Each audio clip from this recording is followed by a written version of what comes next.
Gobi Manchuria మంచి రుచిగా రావాలంటే ఇలా అండి, ముందుగా క్యాబేజీ తీసుకుని కట్ చేసి ఇలా జువ్వి ఒక బౌల్లో వేసుకునేసి దాంట్లో రుచికి సరిపడా సాల్ట్ వేసి ఆ తర్వాత మైదా పిండి కూడా వేసుకోవాలి.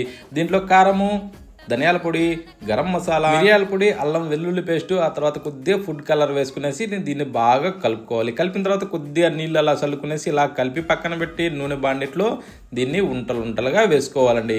వేసిన తర్వాత దీన్ని కాస్త బాగా ఇలా తిరగేసుకుంటూ దీన్ని బాగా ఫ్రై చేసుకోవాలి. గోబీని ఫ్రై చేసిన దాన్ని తీసి ఒక బౌల్లో వేసుకునేసి నూనె బాండి పెట్టేసి దాంట్లో కొద్దిగా పచ్చిమిరపకాయలు, ఉల్లిపాయ ముక్కలు, క్యారెట్ తురుము, అల్లం వెల్లుల్లి పేస్ట్ కూడా వేసి దీన్ని ఇలా బాగా వేగనివ్వాలి. ఇప్పుడు ఫ్రై చేసిన గోబీ ముక్కలను దాంట్లో వేసుకునేసి తగినన్ని నీళ్లు పోసుకొని సాల్టు, కారము, గరం మసాలా, ధనియాల పొడి కూడా వేసుకునేసి కొద్దిగా మిరియాల పొడి వేసి ఆ తర్వాత ఇంగు పొడి, టేస్టింగ్ సాల్ట్ కూడా కాస్త వేసుకునేసి దీన్ని బాగా ఇలా కలిపిన తర్వాత ఇప్పుడు సాస్ వేసుకొని కొత్తిమీర, పుదీనా చల్లుకొని వేడివేడిగా సర్వ్ చేసుకొని తింటే సూపర్.